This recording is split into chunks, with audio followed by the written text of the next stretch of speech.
Sa akin kasi wala talagang legal na basihan para ipatupad yung warrant of arrest na yan dahil yan ay galing sa isang dayuhan na hukuman.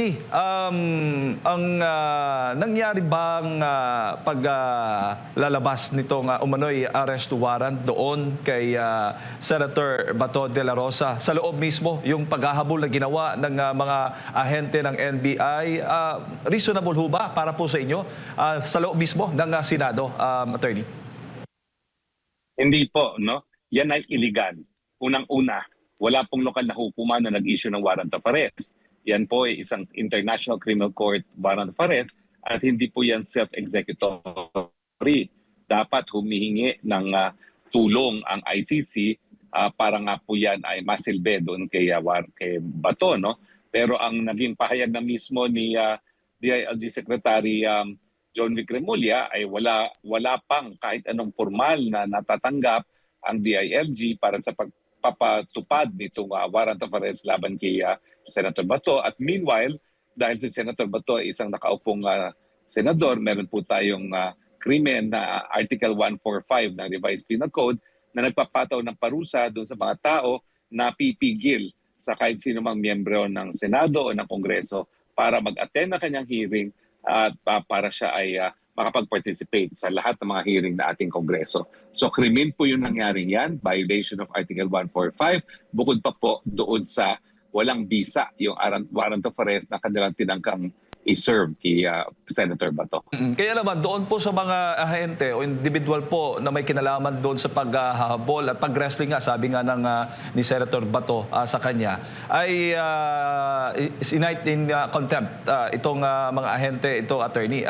Pwede pala yun mangyari? Pwede po dahil yung nangyari ay matinding pagbabastos sa ating legislatura. No?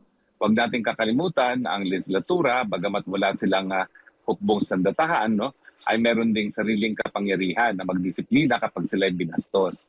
Kapag pinakita kasi na naghahabulan sa loob ng Senado mismo at nagtatangka na pigilan ng isang senador na umattend ng isang plenary hearing pa man din ng Senado, ayan po talaga ay pagbabastos sa ating Senado. Dahilan kung bakit dapat lang sila ay ma-contempt. No? Dahil yan naman po ang dahilan kung merong contempt powers para pangalagaan po ang dignidad ng institusyon ng Senado. Opo, pero hindi ho ba ay nilabag na rin po yung separation powers nga ng ehekutibo at nitong legislatura, particular na nitong Senado, dahil nga po doon sa itong sitwasyon nangyari kahapon na Attorney, hindi sana ito mangyayari kung pinaalam ng maayos. Although may sinabi din ng NBI na nag-info nga sila, nagbigay sila ng impormasyon sa dating Senate President Tito Soto. Pero nagkaroon ng pagbabago ng liderato. Sa tingin mo ay dapat pinatapos na lang sana yung sesyon at doon na lang sana isinagawa yung umano'y arrest warrant laban kay Senator Bato de la Rosa? Sa akin kasi wala talagang legal na basihan para ipatupad yung warrant of arrest na yan dahil yan ay galing sa isang dayuhan na hukuman. Lahat ng hukuman, ang lahat ng kababayan natin, lahat ng ating mga mamamayan, pwede lamang aresto rin sa bisa ng lokal na mandamiento de arresto na inisyu ng isang lokal na hukuman. At lininaw na nga ng Korte Suprema, no, na hindi po pwedeng ma-enforce ang foreign warrant of arrest hanggang hindi dumadaan po yan sa proseso ng extradition. At nung kailan naman ay naglabas na nga ng special rules sa ating Korte Suprema na dapat sundin kung ipapatupad ang isang foreign warrant of arrest dito sa Pilipinas na hindi naman sinunod ng mga taga-NBI. So yung raid mismo ang illegal, yung pamamaraan ay contemptuous at siyempre yung pananakit na nangyari ay illegal din. Opo. Pero ngayon, sabi doon sa website, naglabas ang ICC ng kumpirmasyon na meron na ngang formal arrest warrant laban kay Senator Bato de la Rosa. Sa tingin mo ay susundin po yun ng ating gobyerno tulad ng nangyari kay dating Pangulong Rodrigo Roa Duterte? Hindi pa rin po kasi nakasaad na nga po doon sa revised rules ng extradition ng Korte Suprema, dapat idulog muna yan ng lokal na hukuman.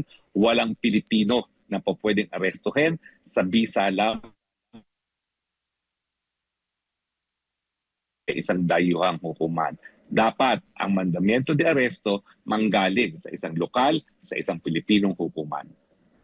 Opo. So, ang magandang advice mo para kay Senator Bato de la Rosa ay huwag magpahuli kahit anong mangyari.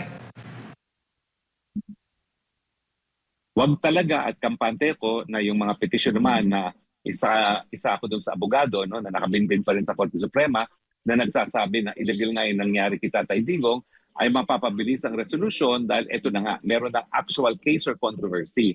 Nung panahon kasi ni Tatay Digong, naging fait accompli eh. Na-kidnap na nila si Tatay Digong, na ilabas na ng bansa. Pero ngayon, nakikita ng Korte Suprema dahil co-petition naman itong si Senator Bato de la Rosa na meron ng actual case or controversy na dapat maresolba ng hukuman. So sa tingin ko, ang way out dito sa lahat ay ang pagreresolba ng mga nakabinbin nating mga petisyon sa Korte Suprema. Opo.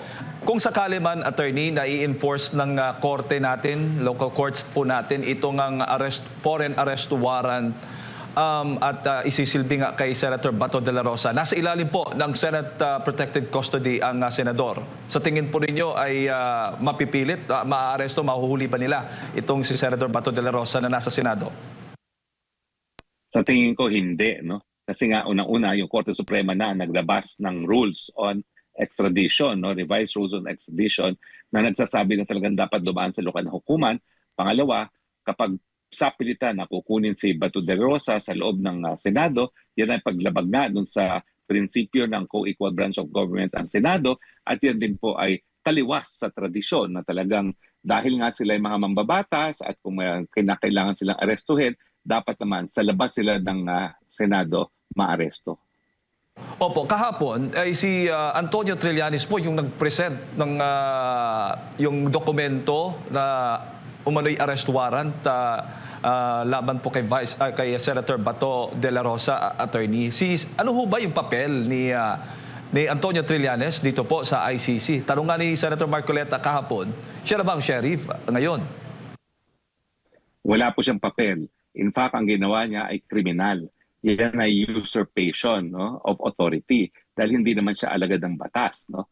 At uulitin ko po, no, dahil yan naman ay isang mandamiento de aresto na isang dayuhang hukuman, kahit sino hindi po pwede magpatupad yan. Illegal ipatupad ang mandamiento de aresto na hindi nanggaling sa lokal na hukuman. At ulitin ko po, yung ginawa ni Trillanes, dapat mademanda siya, usurpation of authority yan dahil wala po siyang legal na karapatan na magpatupad ng warrant of arrest.